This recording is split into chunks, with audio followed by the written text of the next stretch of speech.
Dan kalau kita lihat, yang harus perhatikan di sini, justru salafin adalah orang yang pertama kali memperhatikan keadaan kaum muslimin lebih dari orang lain.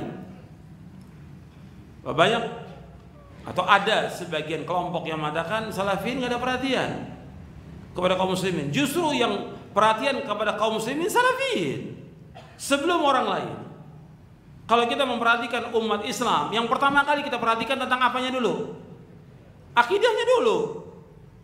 Akidah. Justru salafin adalah orang yang paling perhatian kepada kaum muslimin, memperbaiki akidah kaum muslimin, mengajak mereka untuk bertauhid kepada Allah, menjauhkan perbuatan syirik dan yang lainnya. Tidak terlibat dengan mereka dalam bentuk apapun pada hari raya dan juga kegembiraan mereka. Nggak boleh kita terlibat ya dengan mereka dalam bentuk apapun. Ya pada hari raya mereka, pada hari kegembiraan mereka, atau pada pesta-pesta mereka, nggak boleh kita ikut. Nggak boleh bergabung dengan mereka pada pesta-pesta mereka. Dan pesta mereka banyak, ya. Pesta mereka itu banyak. Ya pesta hari raya, ya pesta demokrasi, pesta apa aja. Pesta mereka banyak puluhan, nggak boleh ikut dalam pesta-pesta mereka.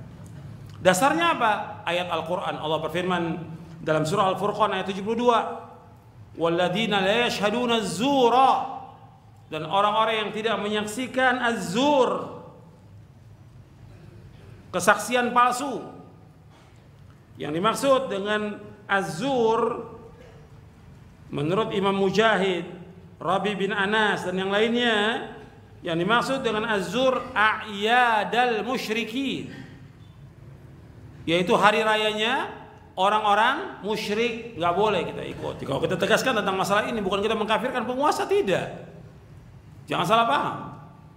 Tapi kita berusaha bagaimana untuk melaksanakan hukum Islam, dan kita nggak boleh mengikuti ajakan mereka untuk tidak berhukum dengan hukum Islam. Dan jangan kita larut dalam hukum yang tidak berhukum dengan hukum Islam. Dan jangan kita mendukung. Ini ajaran Islam. Dan banyak ayat dalam Al-Quran yang berkaitan dengan masalah ini. Allah sampai menegur dalam surah Al-Maidah, afa hukmal jahiliyati yabghun wa man ahsanu minallahi hukman liqaumin yuqinun. Apakah hukum jahiliyah yang mereka kendaki?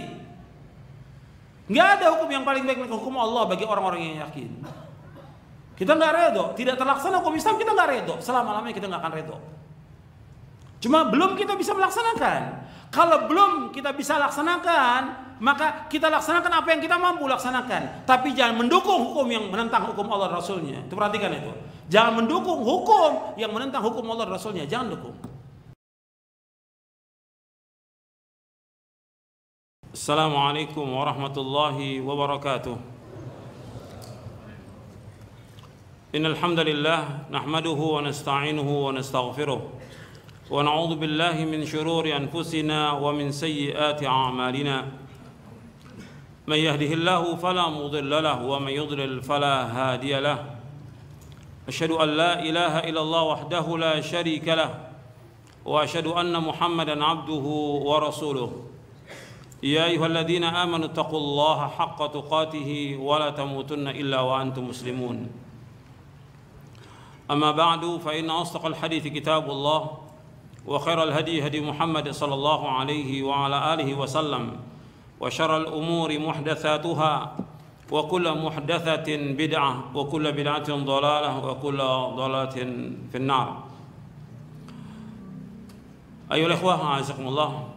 Alhamdulillah kita bersyukur kepada Allah Subhanahu wa taala atas segala nikmat yang Allah karuniakan kepada kita, dan kita bersyukur kepada Allah Subhanahu wa taala pada hari ini kita masuk hari yang pertama di bulan Ramadan 1435 Hijriah, yang merupakan bulan yang penuh dengan rahmat, bulan yang penuh dengan barokah, bulan kesabaran, bulan taubat, dan banyak lagi fadilah-fadilah dari bulan Ramadan dan juga puasa Ramadan.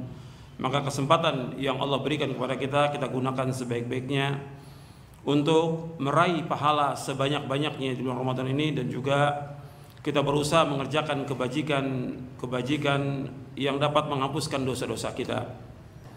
Yang pertama yang kita akan bahas pada ahad ini yaitu dari buku Syarah Aqidah Ahlussunnah wal Jamaah yang saya susun, dan kita akan bahas poin yang penting, yaitu poin yang berkaitan dengan akidah al-wala wal bara. Karena kalau kita lihat sebagian dari kaum muslimin itu tidak paham tentang al-wala wal bara, tentang bagaimana kita loyal, cinta, dan bagaimana kita benci menurut syariat Islam. Kepada siapa kita mencintai, loyal, setia, mendukung, dan kepada siapa yang kita harus benci menurut syariat Islam. Karena kalau kita lihat akidah ini banyak dilalaikan oleh sebagian kaum muslimin, dan sayangnya lagi sebagian talabatul ilmi tidak paham. Kalau kaum muslimin, sebagian kaum muslimin nggak paham, ya karena mereka nggak ngerti, nggak ngaji. Tapi yang sayangnya orang yang sudah ngaji, talabatul ilmi, nggak paham tentang akidah al-wala wal bara. Bahkan yang sangat disayangkan lagi, sebagian ustadz juga nggak paham tentang al-wala wal bara, nggak paham. Maka kita akan bahas dari Syarah Aqidah Ahlussunnah wal Jamaah di poin ke-65. Poin 65 dari Syarah Aqidah Ahlussunnah wal Jamaah. Jadi poin yang ke-65 di halaman 493. Iya, 493. Al-wala wal bara. Dan para ulama juga banyak, dan para masyayikh menulis tentang al-wala wal bara. Al-wala wal bara, salah satu dari prinsip akidah Ahlussunnah wal Jamaah, yaitu cinta karena Allah dan benci karena Allah, yaitu mencintai dan memberikan wala, loyalitas kepada kaum muslimin, membenci kaum musyrikin dan orang-orang kafir, serta berpaling atau bara dari mereka. Al-wala dalam bahasa Arab mempunyai beberapa arti. Antara lain mencintai, menolong, mendukung, mengikuti, dan mendekat kepada sesuatu. Selanjutnya kata al-mu'alah adalah lawan dari kata al-mu'adah atau al-adawah, yang berarti permusuhan. Dan kata al-wali adalah lawan dari kata al-adu. Al-adu artinya musuh. Kata ini juga digunakan untuk makna memantau, mengikuti, dan berpaling. Jadi kalimat ini mempunyai arti yang saling berlawanan. Dalam syariat Islam, istilah al-wala berarti penyesuaian diri seorang hamba terhadap apa yang dicintai dan diridhai oleh Allah. Saya ulangi, al-wala berarti penyesuaian diri seorang hamba terhadap apa yang dicintai dan diridhai oleh Allah berupa perkataan, perbuatan, kepercayaan,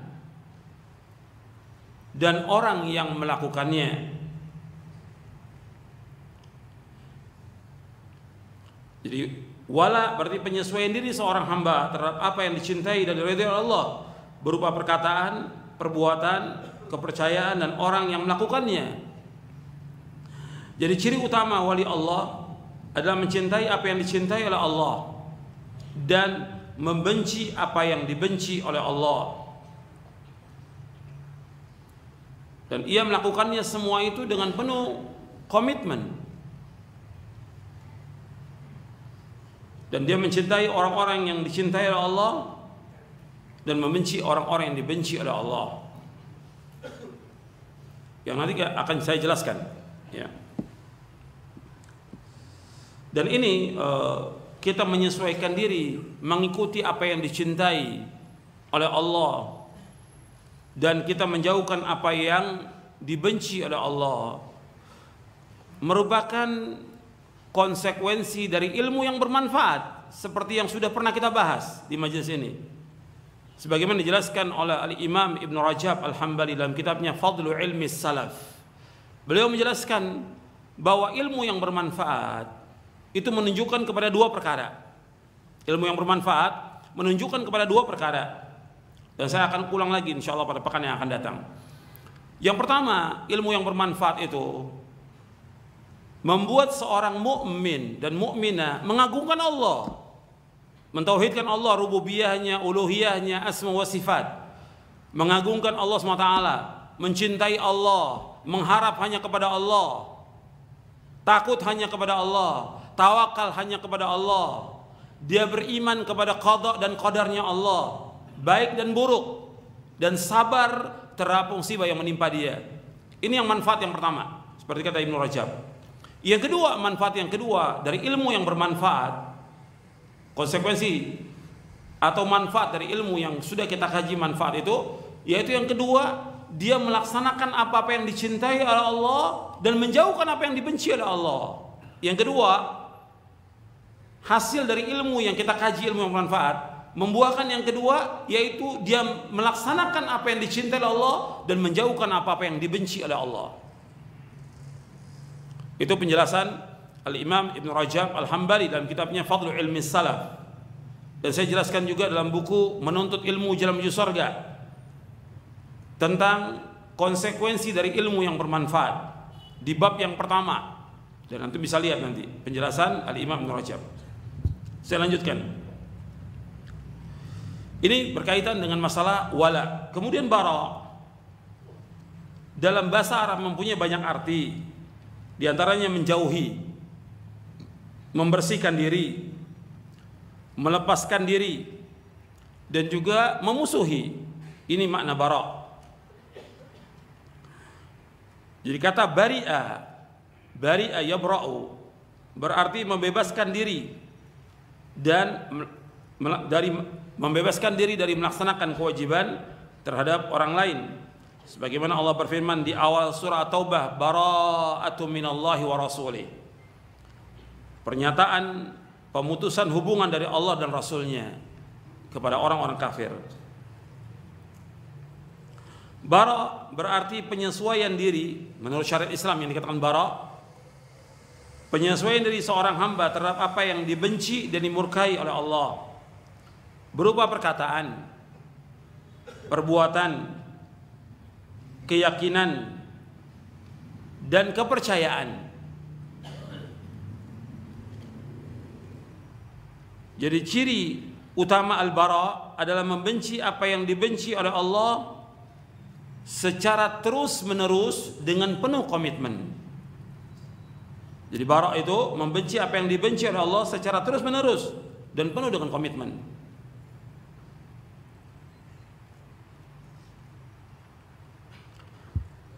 Sekarang definisi akidah al-wala wal bara.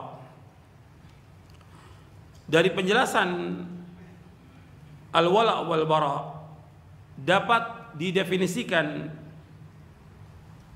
bahwa al-wala wal bara artinya penyesuaian diri seorang hamba terhadap apa yang dicintai oleh dan diridhai oleh Allah serta apa yang dibenci dan dimurkai oleh Allah dalam hal perkataan, perbuatan, kepercayaan, dan orang.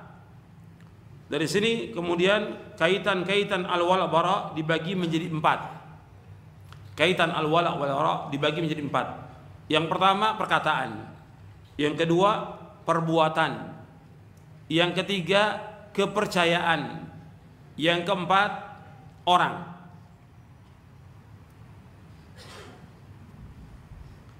Jadi kaitan akidah al-wala wal bara cakupannya dibagi menjadi 4. Yang pertama perkataan. Seperti perkataan apa saja yang diridhai oleh Allah. Seperti perkataan yang baik, berzikir, berdoa hanya kepada Allah saja, menyuruh orang berbuat yang ma'ruf, mencegah orang dari yang mungkar. Ini semua perbuatan yang baik. Ini semua perbuatan yang baik. Kebalikannya berdoa kepada selain Allah termasuk hal yang dibenci oleh Allah. Perkataan syirik, perkataan kufur, berdusta, ghibah. Ini termasuk perkataan yang dibenci oleh Allah. Mencela, memfitnah, mengadu domba, ini termasuk perkataan yang dibenci oleh Allah. Jadi ada bentuknya perkataan yang dicintai oleh Allah, ada perkataan yang dibenci oleh Allah.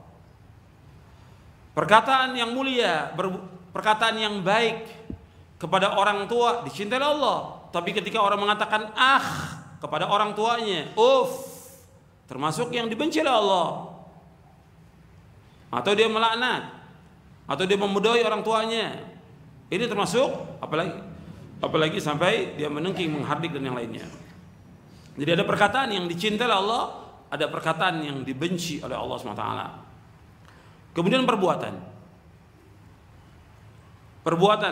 seperti sholat, puasa, zakat, sedekah, haji, umrah, menolong orang tua, berbuat baik kepada orang-orang miskin, berbuat kebajikan, ini semua dicintai oleh Allah. Ini semua dicintai oleh Allah. Dia menyembelih karena Allah, dia berkurban, semua dicintai oleh Allah. Tapi ada perbuatan yang dibenci oleh Allah, seperti dia menghardik orang tuanya, menengking orang tuanya, atau dia menyembelih bukan karena Allah, dia menyembelih untuk berhala, menyembelih untuk orang-orang yang sudah mati, apakah itu wali atau yang lain. Ini perbuatan yang dibenci oleh Allah, bahkan dilaknat orangnya. Atau dia meninggalkan sholat, dia tidak puasa, bakhil, tidak sedekah, ini semua dibenci oleh Allah perbuatan ini. Atau dia berbuat kemungkaran-kemungkaran yang lainnya, seperti dia riba, zina, minum khamar, berbuat bid'ah dan yang lainnya, semuanya dibenci oleh Allah Subhanahu wa taala. Ini berkaitan dengan perbuatan. Yang ketiga berkaitan dengan kepercayaan. Ini contoh banyak ya, ratusan. Ini cuma di antaranya saya sebutkan. Contoh banyak, ratusan contohnya. Kepercayaan seperti keyakinan mengimani tentang rububiyah Allah, uluhiyah, asma wa sifat, menetapkannya. Ini dicintai oleh Allah. Beriman kepada Allah dicintai oleh Allah. Mentauhidkan Allah dicintai oleh Allah. Sedangkan kufur, syirik, nifaq, ini semua dibenci oleh Allah SWT. Artinya keyakinan seperti ini dibenci oleh Allah, seperti keyakinan kufur, syirik, nifaq. Atau orang punya keyakinan yang dibenci oleh Allah, seperti punya keyakinan tentang hari baik bulan baik, hari sial bulan sial, enggak ada dalam Islam. Atau punya keyakinan bahwa batu ini punya manfaat, atau cincin ini punya manfaat, ini keyakinan yang dibenci oleh Allah. Atau keyakinan bahwa penghuni kubur itu bisa mendatangkan manfaat dan bisa menolak bahaya, apakah itu wali, apakah itu nabi, apakah dia habib atau yang lain, orang yang sudah mati. Dia punya keyakinan bahwa kubur-kubur itu bisa mendatangkan manfaat orang yang di kubur itu. Ini keyakinan yang syirik, keyakinan yang kufur, keyakinan yang sesat, keyakinan yang dibenci oleh Allah Subhanahu wa taala. Paham sampai di sini? Paham ya? Jadi keyakinan banyak di masyarakat yang dibenci oleh Allah, keyakinan itu. Seperti keyakinan orang mengatakan bahwa turunnya hujan dengan sebab bintang anu, dibenci oleh Allah dan kufur keyakinan itu. Karena hujan yang turunkan siapa? Allah SWT. Bukan karena panas, bukan karena uap, bukan karena yang lain, tapi Allah yang turunkan. Bukan karena bintang, bukan karena cuaca, bukan karena yang lain, tapi Allah yang turunkan hujan itu. Ketika orang meyakini bahwa hujan karena uapan panas, karena matahari, atau karena bintang, ini keyakinan yang kufur dan syirik, yang Allah benci keyakinan ini. Paham sampai sini? Ya, keyakinan ini harus dijauhkan. Dari anak-anak kita harus jauhkan. Nggak boleh punya keyakinan yang syirik. Dan masih banyak keyakinan yang ada di masyarakat. Ratusan bahkan ribuan keyakinan yang harus dibersihkan. Tapi ini perlu daurah, nggak cukup sehari. Ya, perlu daurah untuk menjelaskan keyakinan yang masih diyakini masyarakat yang bertentangan dengan syariat Islam. Bahkan itu masih diyakini bukan oleh orang awam, oleh tokoh-tokoh masyarakat, oleh kiai, oleh ustadznya masih diyakini. Padahal ini kufur dan syirik yang harus dijauhkan sejauh-jauhnya. Kemudian orang yang berkaitan dengan orang, yaitu orang yang mentauhidkan Allah, orang yang mentauhidkan Allah, orang yang melaksanakan salat, orang yang berpuasa, orang yang berzakat, orang yang bersedekah, orang yang taat kepada Allah dan Rasulnya, dicintai oleh Allah. Orang yang beriman dicintai oleh Allah SWT. Adapun orang kafir, orang musyrik, orang munafik dibenci oleh Allah. Perhatikan, orang kafir, orang musyrik, orang munafik, orang sekuler dibenci oleh Allah. Ingat itu. Ingat, ya, jangan sampai mendukung orang sekuler. Ingat, ya. Supaya ini paham tentang akidah al-wala wal bara. Bukan hanya orang awam, ustadznya harus paham tentang masalah ini. Ustadznya juga harus paham. Jangan sampai dia kemudian mencintai orang-orang kafir. Sekarang sudah banyak orang mencintai orang kafir. Mencintai orang-orang kafir, mendukung orang kafir, seperti permainan bola. Mendukung orang kafir, mencintai orang kafir, pemain bola orang kafir dicintai. Diteriak-teriak sampai dipakai kaosnya. Di mana akidah wala wal bara? Apalagi mendukung orang-orang kafir. Ini harus perhatikan ini. Jadi tentang masalah orang kafir, musyrik, munafik, orang sekuler, orang yang tidak mau melaksanakan syariat Islam dibenci oleh Allah. Dibenci oleh Allah. Kemudian selanjutnya, termasuk nanti orang yang nggak sholat, yang nggak puasa, nggak sholat, nggak puasa, nggak keluarkan zakat, nggak mau melaksanakan syariat Islam, tidak mau, jelas-jelas dia nggak mau melaksanakan syariat Islam. Ini adalah orang-orang yang dibenci oleh Allah. Dia sudah mengatakan dengan lisannya nggak mau melaksanakan syariat Islam. Ini orang yang dibenci oleh Allah SWT. Kemudian yang pembahasan yang B, yang kedua, kedudukan akidah al-wala wal bara dalam syariat Islam. Akidah al-wala wal bara memiliki kedudukan yang sangat penting dalam keseluruhan muatan syariat Islam. Akidah al-wala wal bara memiliki kedudukan yang sangat penting dalam keseluruhan muatan syariat Islam. Penjelasannya, pertama, al-wala wal bara. Penjelasannya yang pertama dari yang B ini, yang kedua, al-wala wal bara merupakan bagian penting dari makna syahadat. Al-wala wal bara merupakan makna yang penting dari makna syahadat. Maka ungkapan la ilaha illallah, arti kalimat la ilaha illallah, arti la ma'budu bihaqqin illallah, tidak ada yang disembah dengan benar kecuali hanya Allah. La ilaha illallah artinya la ma'budu bihaqqin illallah, tidak ada yang disembah dengan benar kecuali hanya Allah. Berarti kalau makna ini la ilallah artinya la ma'budu bihaqqin Allah, konsekuensinya kita harus berlepas diri dari semua sesembahan selain Allah. Kita wajib berlepas diri dari semua sesembahan selain Allah. Allah berfirman, "Wa laqad ba'atsna fi kulli ummatin rasulan an i'budullaha wajtanibut taghut." Dan sungguh kami telah mengutus seorang rasul setiap umat untuk menyerukan beribadahkan kepada Allah dan jauhkan taghut. Dalam surah An-Nahl ayat 36. Dan taghut artinya semua yang disembah selain Allah. Taghut semua yang disembah selain Allah. Dan disebutkan oleh Syekh Muhammad bin Abdul Wahhab dalam kitabnya Al-Usul Ats-Tsalatsa bahwa taghut itu banyak. Taghut itu banyak. Pokoknya ada 5 kata beliau. Siapa yang hafal? Pokoknya ada 5. Siapa yang hafal? Yang pertama, saya sebutkan yang pertama. Tinggal antum lanjutkan. Iblis laknatullah. Yang pertama iblis laknatullah. Ini taghut, iblis ini. Yang kedua, orang yang mengajak dirinya untuk disembah. Orang yang mengajak orang untuk menyembah dirinya, ini taghut. Yang ketiga, orang yang dia redo untuk disembah. Yang keempat, yaitu orang yang berhukum dengan selain hukum Allah, ini taghut. Yang kelima, dukun-dukun dan tukang sihir yang mendakwakan dirinya bahwa dia mengetahui perkara yang gaib. Ini semua taghut. Nanti antum baca lagi dalam buku Al-Usul Ats-Tsalatsa dan syarahnya. Ya, taghut itu banyak.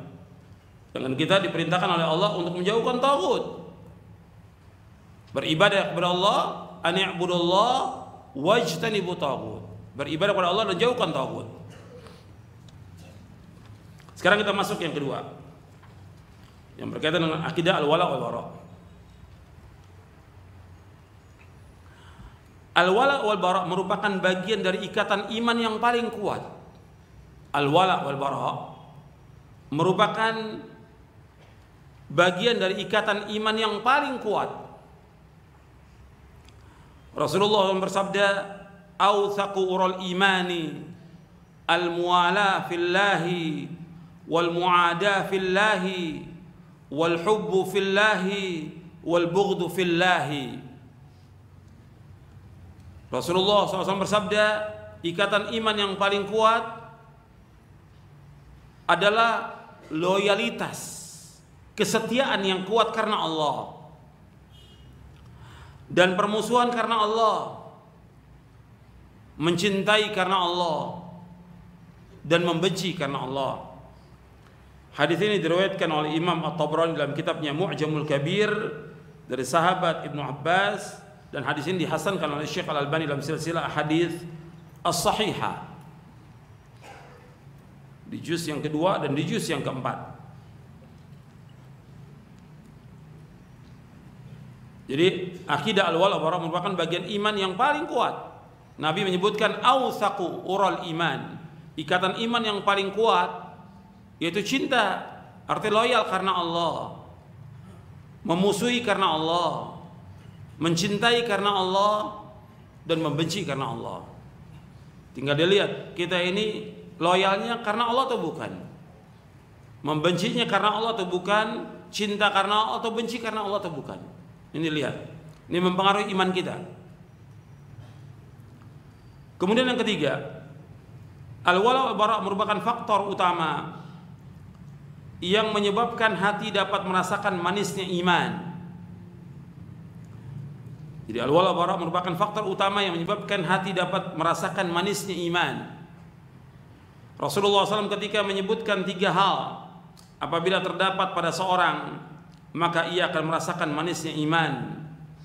Di antaranya, wa ayyuhibbal mar'a la yuhibbuhu illa lillah. Apabila ia mencintai seorang, ia mencintainya karena Allah. Dia harus mencintai karena Allah. Dan ingat, seorang itu dia akan dikumpulkan bersama orang yang dia cintai. Al-mar'u ma'a man ahabba. Al-mar'u ma'a man ahabba. Seorang akan dikumpulkan oleh Allah bersama orang yang dicintai. Kalau yang dicintainya orang kafir, orang munafik, maka akan dikumpulkan bersama orang itu. Kalau dia mendukung orang kafir munafik, akan dikumpulkan bersama orang itu. Kalau dia membela orang kafir atau munafik, akan dikumpulkan bersama orang itu. Dan ini sabda Rasulullah SAW. Rasulullah ketika disebutkan oleh seorang, "Ya Rasulullah, kapan terjadinya kiamat?" Nabi teruskan pembicaraannya. Kemudian ditanya, setelah Nabi teruskan perkataannya, siapa yang tanya tadi? Aku, ya Rasulullah. Apa yang kau sudah persiapkan? Kau tanya tentang kapan terjadi kiamat. Gak ada yang tahu kiamat. Hatta malaikat gak ada yang tahu. Rasul-rasul semuanya gak ada yang tahu. Malaikat semuanya gak ada yang tahu kapan terjadi kiamat. Apa yang kau sudah persiapkan? Ya, sedikit dari amal-amal saya yang saya lakukan. Sholat, puasa, dan yang lainnya. Cuma hanya saya satu, cinta kepada Allah Rasulnya. Kata Rasulullah, engkau akan dikumpulkan bersama orang yang kau cintai. Anta ma'aman ahbabta. Engkau bersama orang yang kau cintai. Karena cintanya betul, tulus dari hatinya kepada Allah dan Rasulnya, Allah akan kumpulkan bersama Rasulnya nanti di jannah. Tapi ketika dia cintanya tidak tulus, tidak benar, tidak ikhlas, bahkan dia berbuat syirik dan bidah, gak akan bersama Nabi SAW.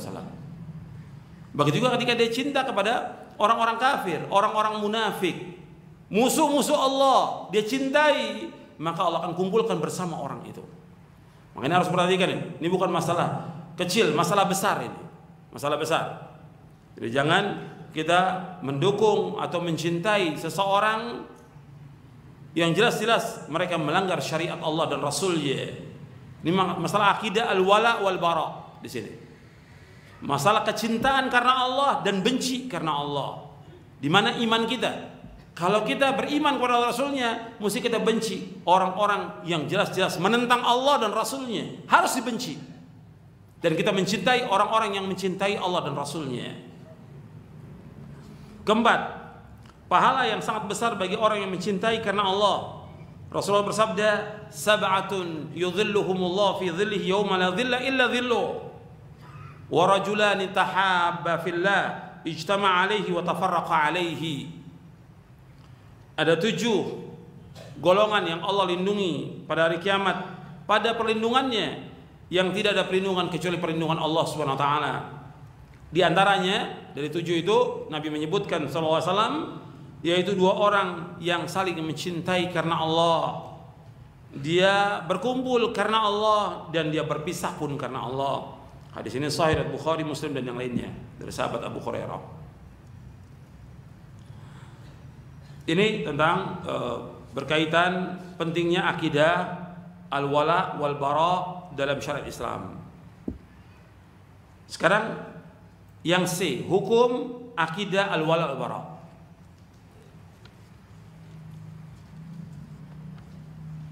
Jadi yang pertama tadi pembahasan tentang definisi akidah al-wala wal bara. Yang kedua kedudukan akidah al-wala wal bara dalam syariat Islam. Dan yang ketiga hukum akidah al-wala wal bara. Ini ada, kalau antum punya bukunya Syarah Akidah Ahlussunnah wal Jamaah, ada di buku Syarah Akidah Ahlussunnah wal Jamaah. Yang kita bahas sekarang ini yaitu al-wala wal bara dari Syarah Akidah Ahlussunnah wal Jamaah. Di poin yang ke-65. Di poin yang ke-65.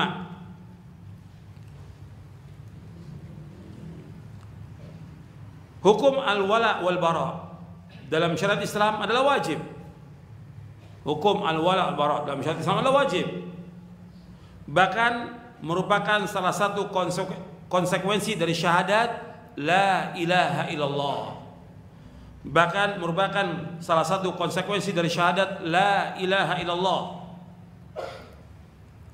Allah berfirman di dalam surah Ali Imran ayat 28.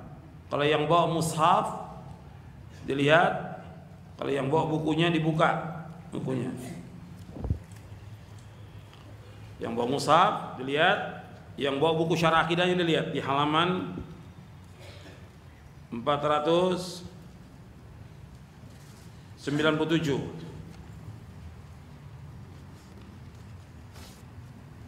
Allah berfirman dalam surah Ali Imran ayat 28.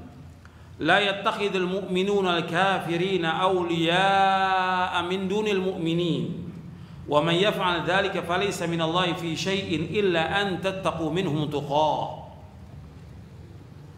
wa yuhadzirukumullahu nafsahu wa ilallahil masir. Janganlah orang-orang mukmin menjadikan orang kafir sebagai pemimpin, melainkan orang-orang yang beriman saja. Barang siapa yang berbuat demikian, niscaya dia tidak akan memperoleh apapun pertolongan dari Allah kecuali karena siasat menjaga diri dari sesuatu yang kamu takuti dari mereka. Allah juga berfirman dalam surah Al-Maidah, kemudian surah Al-Maidah surah yang kelima ayat 51. Allah berfirman, ya ayyuhalladzina amanu la tattakhidul yahuda wan nasara awliya ba'duhum awliya'u ba'd wa man yatawallahum minkum fa innahu minhum innallaha la yahdil qaumadh dhalimin. Ya ayyuhalladzina amanu la tattakhidul yahuda wan nasara awliya, wahai orang-orang yang beriman, janganlah kalian menjadikan orang Yahudi dan Nasrani sebagai teman setia. Ba'duhum awliya'u ba'd, sebagian mereka itu saling melindungi antara satu dengan yang lainnya. Wa may yatawallahu minkum fa innahu minhum. Dan barang siapa di antara kalian yang menjadikan mereka sebagai teman setia, maka sesungguhnya dia termasuk golongan mereka. Innallaha la yahdil qaumadz zalimin. Sesungguhnya Allah tidak memberi petunjuk kepada orang-orang yang zalim. Surah Al-Maidah ayat 51. Allah juga berfirman dalam surah Al-Maidah, ada berapa ayat? Ya. Di surah Al-Maidah Allah Subhanahu wa taala menyebutkan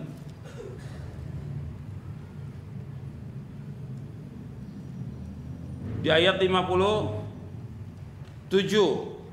Kita melihat juga di ayat 57. Ya ayyuhalladzina amanu la tattakhidul ladzina ittakhadhu dinakum huzwa wa la'iba minal ladzina utul kitaba min qablikum wal kuffara awliya wattaqullaha in kuntum mu'minin. Wahai orang beriman, janganlah kamu menjadikan orang-orang yang telah menjadikan agama mereka sebagai olok-olok dan permainan dari orang-orang yang diberikan kitab. Artinya jangan jadikan mereka sebagai pemimpin, jangan jadikan mereka sebagai teman setia. Jadi orang-orang yang menjadikan agama mereka sebagai olok-olok dan permainan dari orang-orang yang diberikan kitab sebelum kalian dan juga orang-orang kafir. Dan hendaklah kalian takwa kepada Allah jika kalian orang-orang yang beriman. Artinya nggak boleh menjadikan mereka sebagai pemimpin, baik itu Yahudi, Nasrani, dan orang-orang musyrik yang lainnya. Allah juga berfirman dalam surah Ali Imran juga Allah ingatkan lagi tentang kita nggak boleh menjadikan orang-orang kafir sebagai teman setia dan juga orang-orang munafik. Orang-orang munafik ini semakin jauh masanya dari Nabi semakin banyak. Di masa Nabi sudah banyak, di masa sahabat tambah banyak, terus seperti itu. Antum lihat di dalam surah Ali Imran di ayat 118 Allah berfirman, ya ayyuhalladzina amanu la tattakhidhu bitanatan min dunikum la ya'lunukum khabala waddu ma'anittum qad badatil baghdha'u min afwahihim ma tukhfi sudurum akbar qad bayyana lakumul ayati in kuntum ta'qilun.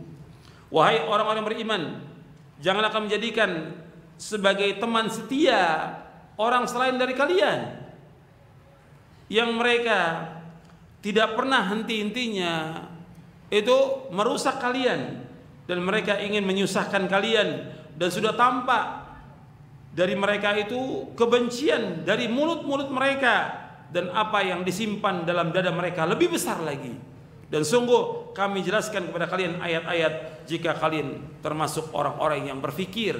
Allah menyebutkan tentang in kuntum taqilun, jika kalian orang-orang yang berfikir, jika kalian orang-orang yang berakal.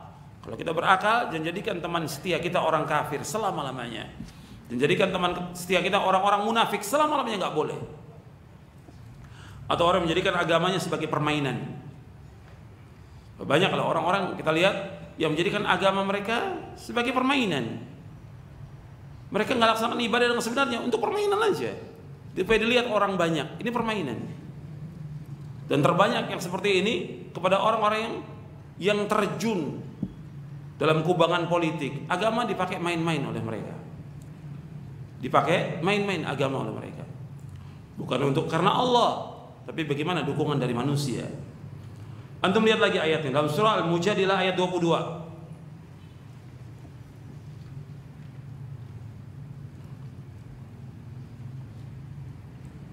La tajidu qauman yu'minuna billahi wal yawmil akhir yuwadduna man haddallaha wa rasulahu walau kanu aba'ahum aw abna'ahum aw ikhwanahum aw ashiratahum. Allah berfirman dalam surah Al-Mujadilah di ayat yang terakhir, Allah Subhanahu wa taala menyebutkan tentang orang yang beriman. Kalau orang yang beriman itu dia enggak akan ada cinta kepada orang-orang kafir. La tajidu qauman yu'minuna billahi wal yawmil akhir yuwadduna man haddallaha wa rasulahu walau kanu aba'ahum aw abna'ahum aw ikhwanahum aw ashiratahum ulaika kataba fi qulubihimul imana wa ayyadahum bi ruhin min wa yudkhiluhum jannatin tajri min tahtiha al-anharu khalidina fiha radhiyallahu anhum wa radu an ulaika hizbullah ala inna hizballahi humul muflihun. Tidaklah engkau mendapati satu kaum yang beriman kepada Allah dan hari akhir saling cinta mencintai kepada orang-orang yang menentang Allah dan Rasulnya, meskipun yang menentang Allah dan Rasulnya itu bapak mereka atau anak mereka atau saudara mereka atau keluarga mereka. Mereka orang-orang yang beriman, Allah sudah tetapkan dalam hati mereka iman, dan Allah sudah dukung mereka dan kokohkan mereka biruhim minhu ay binasrim minhu, dengan pertolongan dari Allah. Dan Allah masukkan mereka ke dalam surga-surga yang mengalir di bawahnya sungai-sungai yang mereka kekal dalamnya selama-lamanya. Allah redha kepada mereka, mereka pun redha kepada Allah. Mereka adalah Hizbullah. Ketahuilah sesungguhnya Hizbullah adalah orang-orang yang menang dan beruntung. Jadi Allah menyebutkan, engkau nggak akan dapati yang namanya orang beriman kepada Allah dan akhir mencintai orang-orang yang menentang Allah dan Rasulnya. Engkau nggak akan dapati. Artinya nggak mungkin yang namanya orang beriman, dalam hati orang yang beriman kepada Allah dan hari akhir, di dalam hatinya mencintai musuh Allah. Nggak mungkin. Engkau nggak akan dapati. Allah khitabkan ayat ini kepada Nabi Muhammad SAW. Kata Allah, engkau nggak akan dapati yang namanya orang beriman kepada Allah dan Rasulnya itu mencintai orang-orang kafir. Nggak mungkin. Nggak mungkin. Kalau dia mencintai orang kafir, berarti imannya yang bagaimana? Iman yang nggak benar, iman yang rusak. Kalau dia beriman benar, nggak mungkin dia mencintai orang-orang kafir. Kalau dia beriman dengan iman yang benar, nggak mungkin dia mencintai orang-orang munafik. Nggak mungkin dia mencintai orang-orang musyrik. Nggak mungkin dia mencintai orang-orang yang jelas-jelas menentang Allah dan Rasulnya. Nggak mungkin kita mencintai orang-orang yang jelas-jelas menentang Allah dan Rasulnya,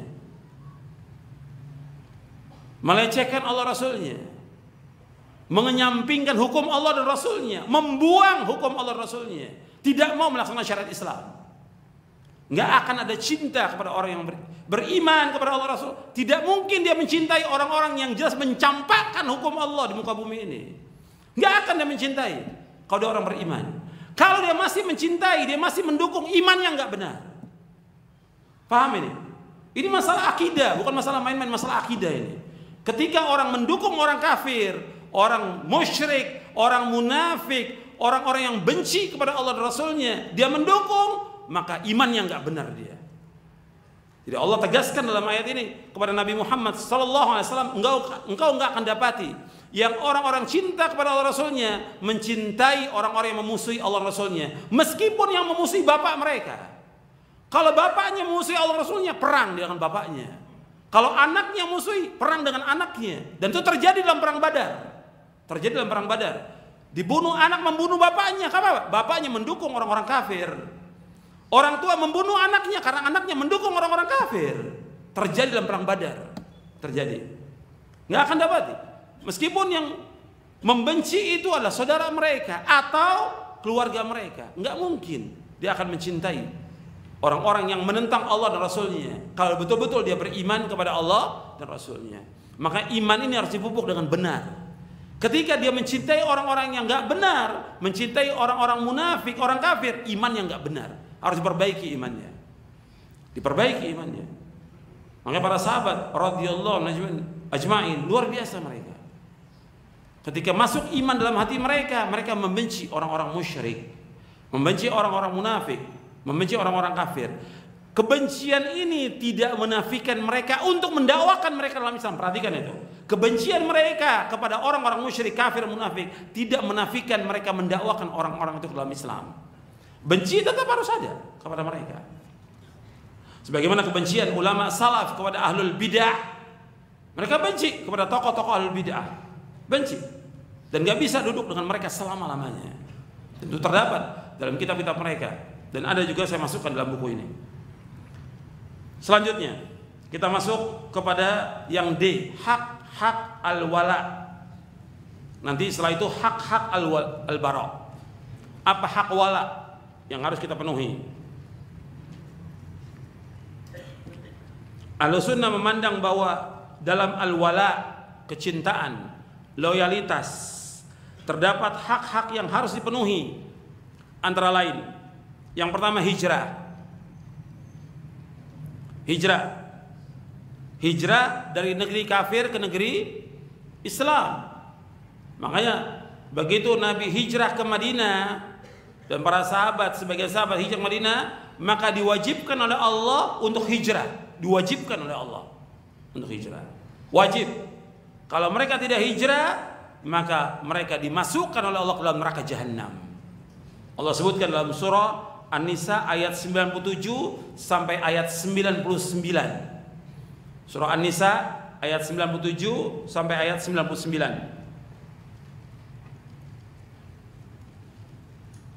Jadi harus hijrah dari negeri kafir.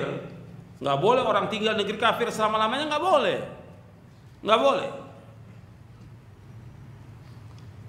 Nggak harus kita sampaikan kepada orang-orang yang tinggal negeri kafir untuk hijrah ke negeri kaum muslimin. Nggak boleh mereka tinggal di negeri kafir. Dengan dasar nas Al-Quran dan juga dengan dasar nas hadis Nabi yang sahih tentang masalah ini.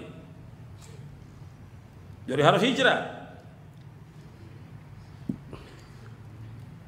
Kemudian yang kedua, dari hak al-wala,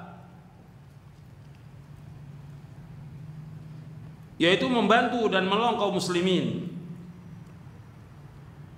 Membantu dan menolong kaum muslimin. Kalau kita cinta kepada orang muslim, maka kita wajib membantu kaum muslimin dengan lisan kita, dengan harta kita, dengan jiwa kita. Membantu dan menolong kaum muslimin, mendoakan mereka dengan kebaikan dan yang lainnya. Dan kalau kita lihat, yang harus perhatikan di sini, justru salafin adalah orang yang pertama kali memperhatikan keadaan kaum muslimin lebih dari orang lain. Banyak atau ada sebagian kelompok yang mengatakan salafin nggak ada perhatian kepada kaum muslimin. Justru yang perhatian kepada kaum muslimin salafin sebelum orang lain. Kalau kita memperhatikan umat Islam, yang pertama kali kita perhatikan tentang apanya dulu? Akidahnya dulu. Akidah. Justru salafin adalah orang yang paling perhatian kepada kaum muslimin, memperbaiki akidah kaum muslimin, mengajak mereka untuk bertauhid kepada Allah, menjauhkan perbuatan syirik dan yang lainnya. Itu yang pertama. Baru setelah itu yang lainnya, memperhatikan juga agar mereka sholat, mereka puasa, mereka zakat, sedekah, haji, umrah dan yang lainnya. Bukan yang pertama kali masalah harta, baru setelah itu nanti berkaitan dengan masalah harta. Kita wajib membantu mereka dengan harta kita, menolong mereka, memberikan makan kepada mereka, membantu orang-orang yang susah. Itu harus. Dan itu pun dalam pelaksanaan kewajiban yang syar'i. Artinya begini, artinya kita bisa melaksanakan membantu kaum muslimin yang susah dengan kita melaksanakan syariat Islam. Rukun Islam yang 5, seperti apa? Zakat. Dengan kita mengeluarkan zakat, banyak yang tertolong dari uang zakat itu kaum muslimin. Dengan kita keluarkan sedekah, banyak yang tertolong dengan sedekah itu. Banyak sekali dengan melaksanakan syariat Islam. Justru salafin yang paling pertama yang membantu kaum muslimin di dunia Islam sebelum yang lainnya. Jadi ketika orang mengatakan bahwa salafin tidak ada perhatian, justru perhatian. Perhatian pertama berkaitan dengan tauhid, berkaitan dengan akidah, berkaitan dengan ibadah mereka kepada Allah. Karena tujuan mereka hidup di dunia ini untuk apa? Untuk ibadah kepada Allah. Wa ma khalaqtul jinna wal insa illa liya'budun. Itu yang paling pokok yang diperhatikan. Bukan masalah harta, bukan masalah yang lain, tapi yang pokok bagaimana mereka diperhatikan akidahnya, ibadahnya kepada Allah. Itu yang paling penting.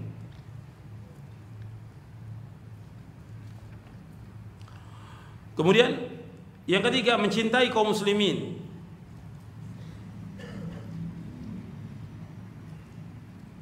Jadi mencintai kaum muslimin sebagaimana mereka mencintai diri mereka sendiri. Artinya mereka mencintai kaum mukminin dan menasihati mereka dan juga menjauhkan keburukan dari mereka. dan yang lainnya. Para ulama membagi tentang masalah hukum al-wala wal bara yang berkaitan dengan manusia ini ada 3. Ada orang yang wajib kita cintai dengan kecintaan yang tulus,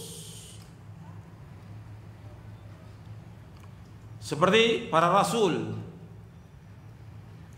para malaikat, para nabi, para sahabat radhiyallahu ajma'in. Kita wajib mencintai mereka dengan tulus karena Allah dan Rasulnya memerintahkan untuk mencintai mereka. Itu para rasul dan para nabi alaihi wasallam, para malaikat, para sahabat, kemudian orang-orang yang beriman yang taat kepada Allah Subhanahu wa taala. Kemudian yang kedua, yaitu orang yang wajib untuk kita benci dan kita musuhi secara mutlak. Orang yang wajib kita benci dan kita musuhi secara mutlak, yaitu orang-orang kafir, orang-orang munafik, orang-orang musyrik.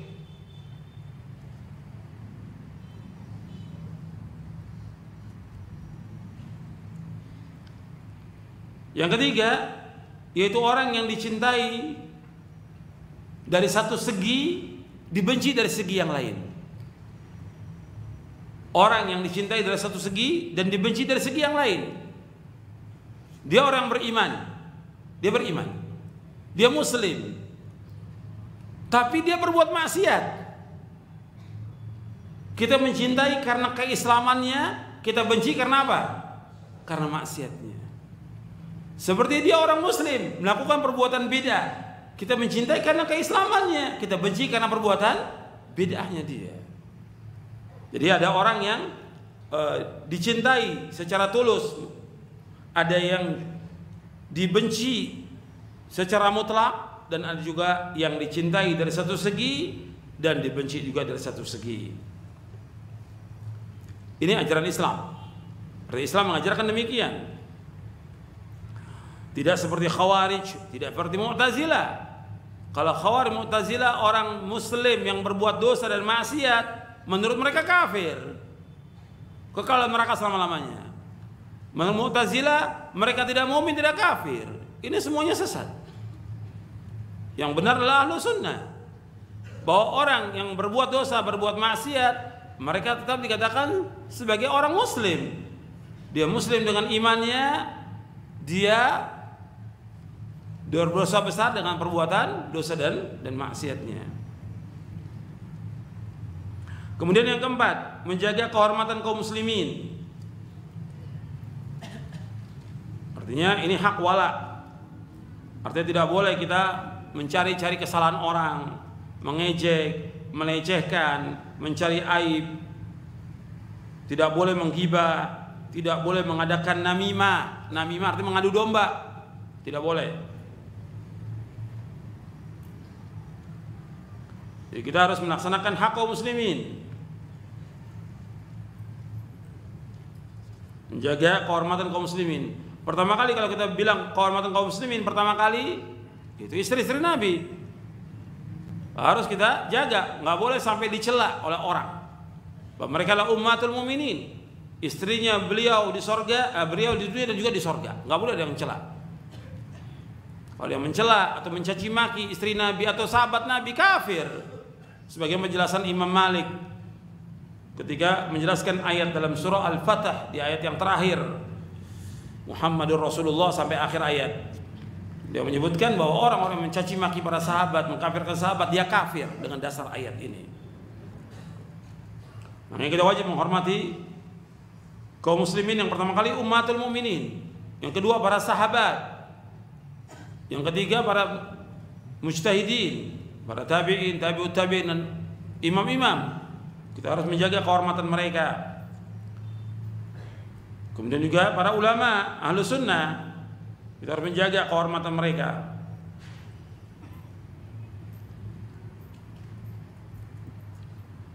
Dan juga diantara menjaga kehormatan kaum muslimin juga diantaranya hak-hak kaum muslimin harus dijaga. Seperti hak muslim atas muslim, mengucapkan salam, menjenguk apabila dia sakit, mengantarkan jenazahnya. Kemudian tidak boleh curang dalam muamalah dengan mereka, nggak boleh memakan harta mereka dan yang lainnya. Ini berkaitan dengan hak wala. Kemudian yang kelima, bersatu dalam jamaah kaum muslimin. Di antara hak wala yaitu bersatu dalam jamaah kaum muslimin, tidak berpecah belah. Dan ini merupakan pokok dalam kita beragama. Artinya bersatunya hati kaum muslimin di atas manhaj yang hak merupakan perintah dari Allah dan Rasulnya, harus dijaga. Jangan sampai ada pecah belah, nggak boleh. Sebab Allah berfirman, wa'tasimu bihablillahi jami'an wa la tafarraqu. Dan akan bersatu dengan tali agama Allah, jangan berpecah belah. Allah yang memerintahkan dalam Al-Quran, nggak boleh. Dan Nabi juga memerintahkan demikian, nggak boleh memecah belah hati kaum muslimin yang sudah bersatu dan semanhaj yang hak, berpecah belah nggak boleh. Ini harus dijaga. Ini modal Islam dan modal kaum muslimin. Orang Yahudi, Nasrani, iblis laknatullah alaihim berusaha mencerai-beraikan kaum muslimin. Itu usaha mereka, nggak pernah berhenti. Siang dan malam iblis, syaitan, Yahudi, Nasrani berusaha bagaimana memecah belah hati kaum muslimin. Orang-orang Syiah demikian juga. Makanya kita jangan berpecah belah, jangan. Kita harus bersatu di atas manhaj yang hak. Al-kitab was sunnah ala fahmi salaf. Al-Quran was sunnah ala fahmi salaf. Jangan berpecah-pecah. Jangan berpecah belah, jangan. Ya, karena ada fatwa, mendukung fatwa, atau ada karena ijtihad, jangan sampai pecah belah karena itu. Kalau pecah belah berarti nggak benar fatwa ini. Kalau merusak persatuan kaum muslimin, nggak boleh. Makanya itu yang dikatakan oleh Syekhul Islam dalam Minhajus Sunnah. Seorang mukmin dia wajib mempelajari usul sebelum furu'. Sebab kalau dia nggak mempelajari usul, dia akan menzolimi orang lain. Itu bagus sekali perkataan Syekhul Islam Ibnu Taimiyah rahimahullah dalam Minhajus Sunnah Nabawiyah di juz yang kelima kalau tidak salah. Beliau menjelaskan demikian. Artinya nggak boleh sampai ada sesuatu yang mencerai-beraikan kaum muslimin. Ini usul, masalah pokok. Bersatunya hati kaum mukmin. Allah berfirman, wa'tasimu bihablil jami'an wa la tafarraqu. Dan persatuan hati kaum mukminin ini luar biasa. Kalau sudah pecah, rusak, hancur dan lemah, seperti yang Allah sebutkan dalam surah Al-Anfal. Dan itu usaha dari orang-orang kafir bagaimana mencerai-beraikan hati kaum muslimin. Kemudian yang sekarang kita masuk kepada hak-hak al-bara. Kalau tadi hak wala, sekarang kita masuk hak-hak al-bara.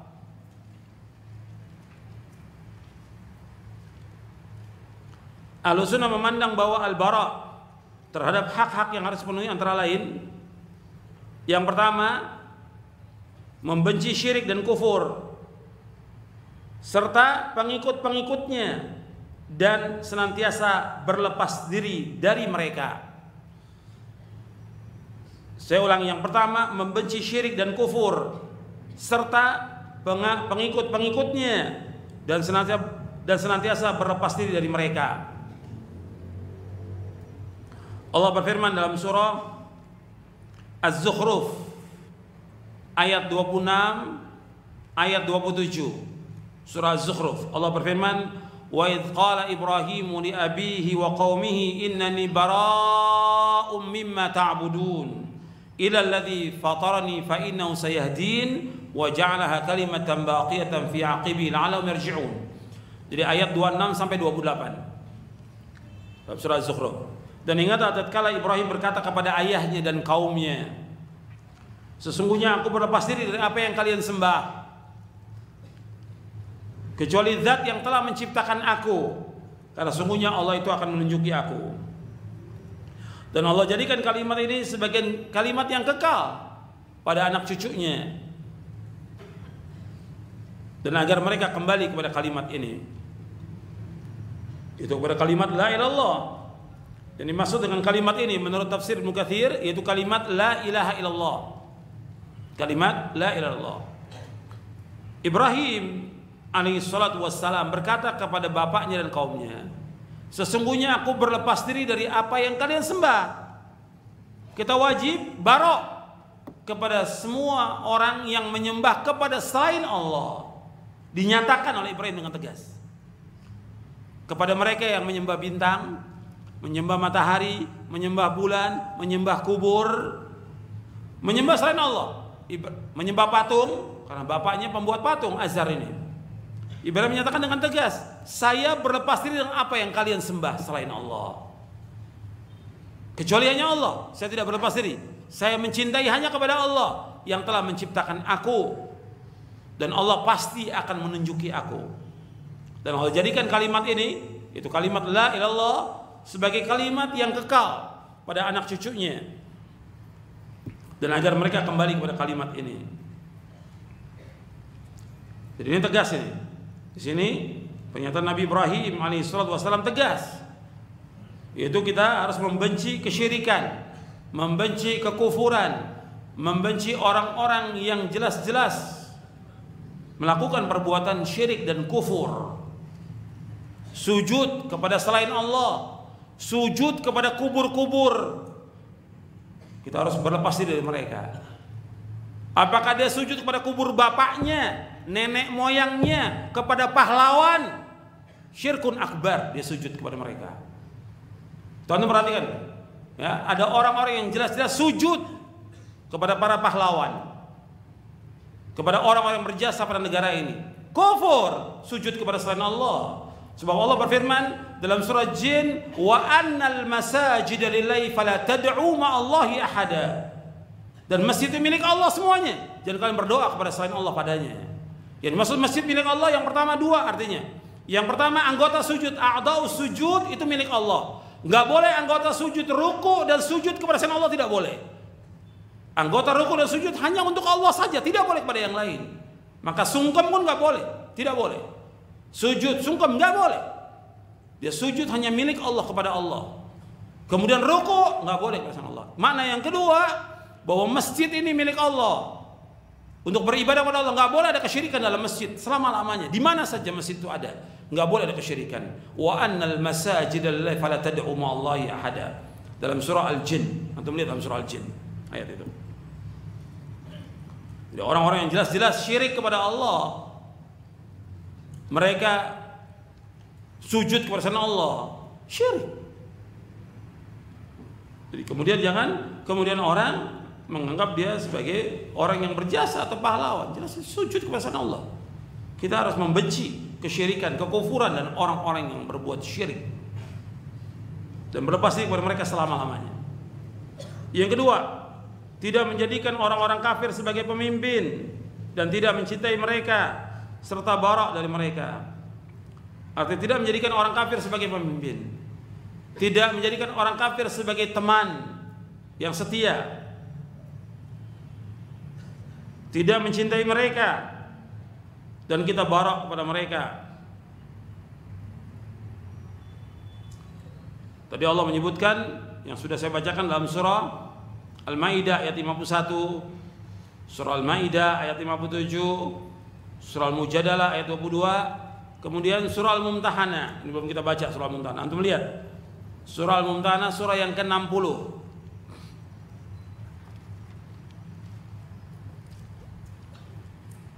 Allah berfirman, ya ayyuhalladzina amanu la tattakhidhu aduwwi wa aduwwakum awliya'a tulquna ilaihim bil mawaddah wa qad kafaru bima ja'akum minal haqq yukhrijuna ar-rasula wa iyyakum an tu'minu billahi rabbikum in kuntum kharajtum jihadan fi sabili wa ibtigha'a mardati tusirruna ilaihim bil mawaddati wa ana 'alama akhfaytum wa ma 'alantum wa may yaf'alu minkum faqad dhalla sawa'as sabil. Wahai orang-orang beriman, janganlah kalian menjadikan musuhku dan musuh kalian sebagai wali-wali, sebagai pemimpin dan sebagai teman setia yang kalian mencintai mereka, dan padahal mereka telah kafir dengan apa yang kalian bawa dari kebenaran. Mereka telah mengusir Rasul dan juga kalian. Artinya mereka tidak redha kalian beriman kepada Allah Rasulnya, dan mereka tidak mau untuk beriman kepada Allah Rabb kalian. Jika kalian keluar jihad di jalan Allah dan mencari keridhaanku. Itu kalian jangan berbisik kepada mereka dengan kecintaan, sedangkan aku mengetahui apa yang kalian sembunyikan dan apa yang kalian tampakkan. Dan barang siapa yang melakukan demikian dari kalian, maka sungguh dia tersesat dari jalan yang lurus. Kemudian juga Allah sebutkan, antum lihat di ayat 4-nya, di surah yang sama Al-Mumtahanah, di ayat 4-nya Allah berfirman, qad kanat lakum uswatun hasanatun fi Ibrahim walladzina ma'ah idh qalu liqaumihim inna bura'a'u minkum wa mimma ta'buduna min dunillah kafarna bikum wa bada bainana wa bainakumul adawatu wal baghdha'u abadan hatta tu'minu billahi wahda illa qawla Ibrahim li abihi la astaghfiranna laka wa ma amliku laka min Allah min syai' rabbana 'alaika tawakkalna wa ilaika anabna wa ilaikal masir. Dan sungguh telah ada pada diri kalian contoh teladan yang baik pada diri Nabi Ibrahim alaihissalatu wassalam dan orang-orang yang bersamanya ketika mereka berkata kepada kaumnya, sesungguhnya kami berlepas diri dari kalian dan apa yang kalian sembah selain Allah, kami kufur, kami mengingkari perbuatan kalian, dan sungguh telah tampak antara kami dengan kalian permusuhan dan kebencian selama-lamanya sampai kalian beriman kepada Allah saja, kecuali perkataan Ibrahim kepada bapaknya, sungguh aku akan minta ampun untuk kamu dan aku tidak bisa membela sedikit pun dari azab Allah untuk kamu. Wahai Rabb kami, kepada Engkaulah kami tawakal, kepada Engkaulah kami kembali. Jadi Allah menyebutkan tentang Nabi Ibrahim sebagai contoh. Tegas-tegas Ibrahim mengatakan kepada orang kafir, kami musuh kepada kalian, kami benci kepada kalian, sebagaimana kalian benci kepada kami. Dan permusuhan tetap ada antara kami dengan kalian sampai kalian beriman hanya kepada Allah saja. Nabi Ibrahim memintakan ampun kepada Allah, setelah itu dilarang oleh Allah. Karena Nabi nggak tahu, waktu itu belum tahu bahwa nggak boleh memintakan ampun untuk orang kafir. Setelah itu Allah turunkan ayat tentang larangan tidak boleh memintakan ampun kepada orang kafir selama-lamanya. Nggak boleh memohonkan rahmat kepada orang kafir selama-lamanya, meskipun dia bapak dan ibu sendiri. Kalau ada orang tua kita, naudzubillah, kafir, nggak boleh mintakan ampun, nggak boleh mintakan rahmat selama-lamanya, tidak boleh. Itu nas Al-Quran menyebutkan demikian. Kemudian yang ketiga, jadi yang kedua, tidak boleh menjadikan orang kafir sebagai pemimpin, tidak boleh menjadikan sebagai teman yang setia, tidak boleh mencintai mereka, tidak boleh. Gimana ya dengan orang-orang yang mencintai pemain bola, setia kepada pemain bola? Imannya di mana ini? Klub bola kafir, didukung oleh dia. Kalau saya sih pilihnya yang ini, gitu. Saya pilihnya yang ini. Antumnya orang mukmin, kok milih orang kafir? Kok ditonton orang kafir? Enggak boleh dalam Islam, tidak boleh. Ini harus, saya bawa buku ini, ya. Nanti saya bacakan kesimpulannya aja. Hakikatul Kuratil Qadam, hakikat bermain bola menurut syariat Islam. Ini tebal bukunya ya, 500 halaman. Disimpulkan seluruh fatwa ulama tentang ini. Karena orang lagi gila bola sekarang ini. Jadi ada yang sebagian gila politik, ada yang gila bola. Dua-duanya nggak bagus, gila. Ya. Dan ini kena semuanya dalam pembahasan kita al-wala wal bara'. Baik yang gila politik maupun yang gila bola. Ini nanti saya bacakan terakhir kesimpulannya. Ini buku 500 halaman ya. Selanjutnya, yang ketiga, meninggalkan negeri-negeri kafir dan tidak berpergian ke sana kecuali untuk keperluan darurat, disertai kesanggupan memperlihatkan syiar-syiar agama Islam dan tanpa ada pertentangan. Yang ketiga, meninggalkan negeri kafir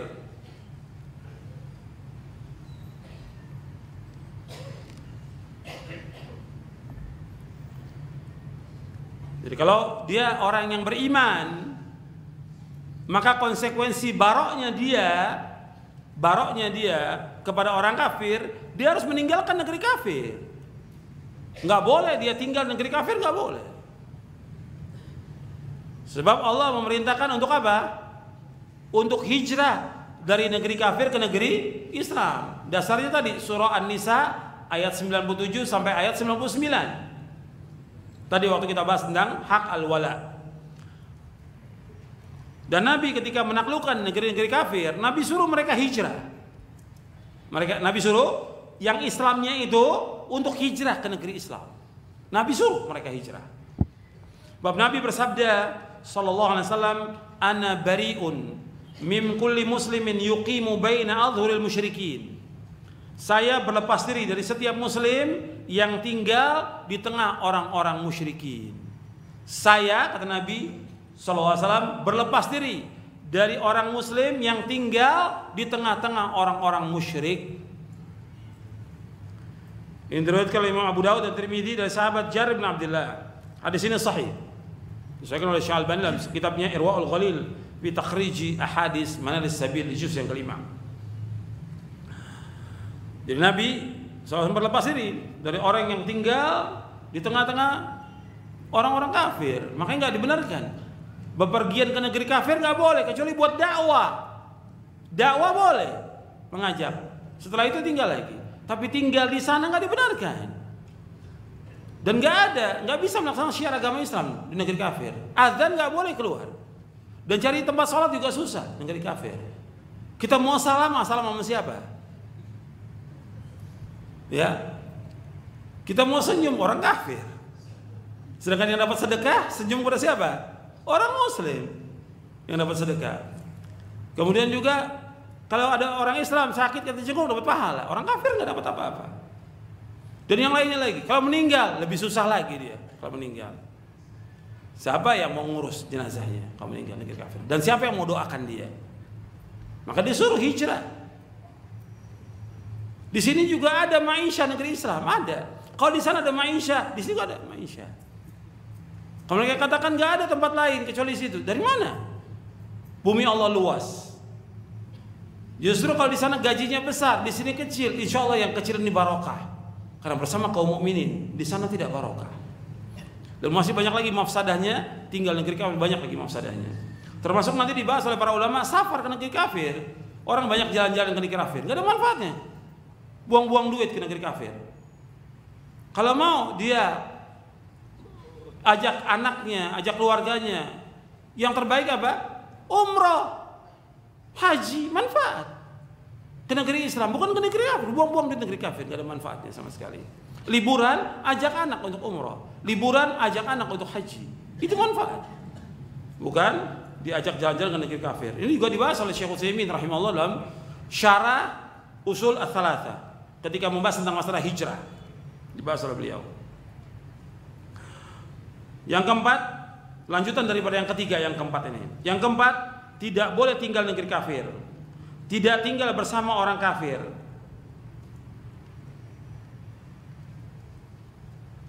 Karena apa? Karena orang yang tinggal bersama orang kafir, maka mereka sama dengan orang kafir, kata Rasulullah SAW. Untuk perhatikan, ini lebih keras nih yang keempat. Kata Nabi SAW, "Man jama'al musyrika wa sakana ma'u fa innahu mithlu." Barang siapa yang tinggal bersama orang musyrik, kumpul bersama orang musyrik dan tinggal bersama orang musyrik, maka dia seperti orang musyrik itu. Hadis ini diriwayatkan oleh Imam Abu Dawud dari Samurah bin Jundub dan hadis ini hasan. Dihasankan oleh Syekh Al-Albani dalam silsilah hadis as-sahihah di juz yang kelima. Itu perhatikan, nggak boleh tinggal. Sekarang antum maunya ada mahasiswa kos kafir, nggak boleh tinggal bersama orang kafir. Kos bersama orang kafir nggak boleh. Nggak boleh. Karena tinggal negeri kafir nggak boleh. Kos bersama orang kafir nggak boleh. Cari orang Islam yang taat kepada Allah dan Rasulnya. Kemudian yang kelima, tidak menyerupai orang-orang kafir pada apa yang telah menjadi ciri khas mereka dalam masalah dunia, seperti makan, minum, pakaian, dan juga ciri khas yang berkaitan dengan agama.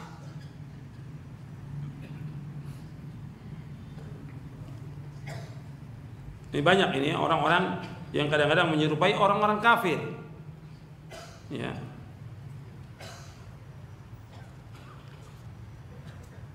Rasul bersabda SAW, khaliful musyrikin wa wafirul liha wa ahfus syawarib. Kata Rasulullah SAW, hendaklah kalian berbeda dengan orang-orang musyrik. Hendaklah kalian memelihara jenggot kalian dan tipiskan kumis kalian. Hadis ini sahih, diriwayatkan oleh Imam Bukhari dan Muslim dari sahabat Abdullah bin Umar. Kata Nabi, hendaklah kalian menyalahi orang-orang musyrikin. Panjangkan jenggot kalian, pelihara jenggot kalian. Ya, jenggot nggak boleh dicukur, hukumnya haram dalam Islam. Dan sepakat seluruh ulama tentang haramnya, sepakat.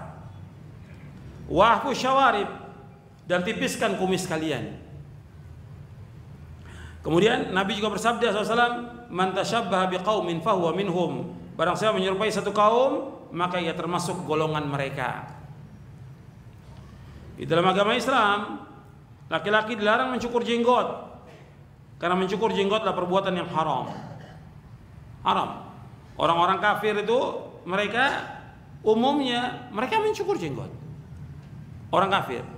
Ada sebagian kecil dari orang kafir, dari jutaan ya, ratusan juta orang kafir, ada sebagian kecil yang memelihara jenggot. Sebagian kecil aja. Tapi umumnya mereka semua mencukur jenggot. Umumnya mereka mencukur jenggot. Dan kita orang musyrik, umumnya semua orang musyrik itu mereka mencukur jenggot. Semuanya musyrik mencukur jenggot. Hanya sedikit aja yang masih memelihara, sedikit aja. Para ulama menjelaskan, di antara Syekh Albani rahimahullah dalam kitabnya Adabuz Zifaf, beliau menjelaskan orang yang mencukur jenggot, yang pertama dia telah merubah ciptaan Allah. Merubah ciptaan Allah. Karena laki-laki berjenggot, perempuan tidak berjenggot. Laki-laki berjenggot, perempuan tidak berjenggot. Ketika dia mencukur, dia telah merubah ciptaan Allah. Yang kedua, dia menyelisih sunnah Nabi. Karena Nabi SAW berjenggot, tebal jenggotnya Nabi SAW. Dan para sahabat juga berjenggot. Kecuali yang tidak tumbuh jenggot, ada yang nggak tumbuh. Kalau nggak tumbuh, di luar kemampuan dia, la yukallifullahu nafsan illa usaha. Nggak mesti harus pasang jenggot yang palsu, nggak boleh. Memang nggak tumbuh, mau diapakan nggak tumbuh. Ada juga sahabat yang tidak tumbuh, tapi Nabi sendiri berjenggot, para sahabat berjenggot, para nabi, para rasul semua berjenggot. Dan Nabi menyuruh kita untuk memelihara jenggot. Ketika orang mencukur jenggot, dia telah menyelisih sunnah Rasulullah, dan ancamannya berat bagi orang-orang yang menyelisih perintah Nabi, berat hukumannya. Akan tertimpa fitnah atau azab yang pedih. Fitnah atau azab yang pedih. Jadi bukan hanya jenggot aja, nanti yang lain juga terkena masalah yang lain. Kemudian yang ketiga, mencukur jenggot itu menyerupai orang-orang kafir. Karena orang kafir tidak berjenggot. Yang keempat, mencukur jenggot menyerupai kaum wanita. Jadi wanita nggak berjenggot, laki-laki berjenggot. Ketika laki-laki mencukur jenggotnya, dia menyerupai wanita. Maka bisa jadi dia mahnus, jadi banci dia. Karena apa? Menyerupai wanita, nggak boleh. Maka dia harus pelihara jenggotnya, jangan dicukur. Dan itu juga merupakan keindahan bagi laki-laki, dan juga merupakan nikmat dari Allah bagi laki-laki. Bersyukur kepada Allah diberikan jenggot, bersyukur. Jangan dicukur, jangan dibuang nikmat itu. Nikmat dari Allah dipelihara. Kemudian yang selanjutnya, yang keenam, yaitu kaum mukminin diperintahkan untuk menyemir rambut dan menyemir uban. Karena orang Yahudi tidak menyemir rambut dan tidak mengubah warna ubannya. Kata Nabi, innal yahuda wan nasara la yasbughun fakhalifuhum. Sesungguhnya orang Yahudi dan Nasrani mereka tidak menyemir rambut mereka, maka selisih mereka. Artinya dimaksudnya uban ya. Bukan rambut yang udah bagus disemir. Itu orang kafir nggak boleh. Menyerupai orang kafir. Rambut sudah bagus disemir. Warnanya hijau, ya, merah, kuning, nggak boleh. Yang boleh itu adalah uban. Kalau dia beruban, itu boleh disemir. Tapi nggak boleh dengan warna hitam. Nggak boleh dengan warna hitam. Hukumnya haram. Kemudian yang ketujuh tidak menolong tidak membantu orang-orang kafir dalam menghadapi kaum muslimin, dan tidak menjadikan mereka sebagai teman setia. Artinya tidak menolong, tidak membantu orang-orang kafir dalam menghadapi kaum muslimin, dan tidak menjadikan mereka sebagai teman setia.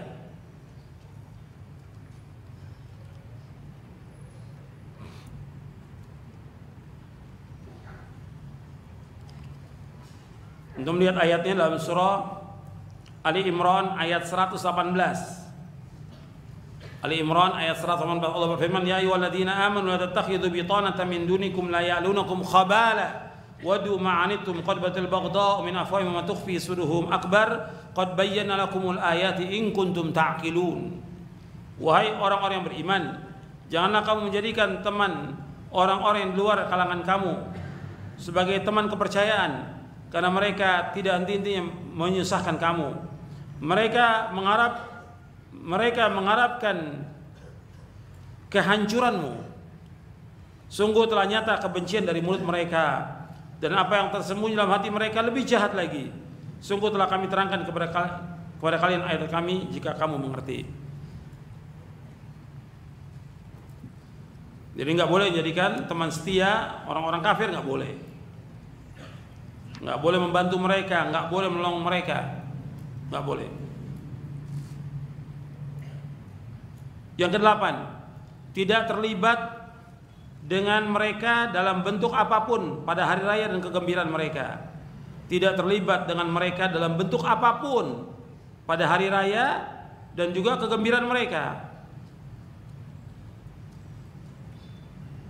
Nggak boleh kita terlibat, ya, dengan mereka dalam bentuk apapun, ya, pada hari raya mereka, pada hari kegembiraan mereka, atau pada pesta-pesta mereka, nggak boleh kita ikut, nggak boleh bergabung dengan mereka pada pesta-pesta mereka.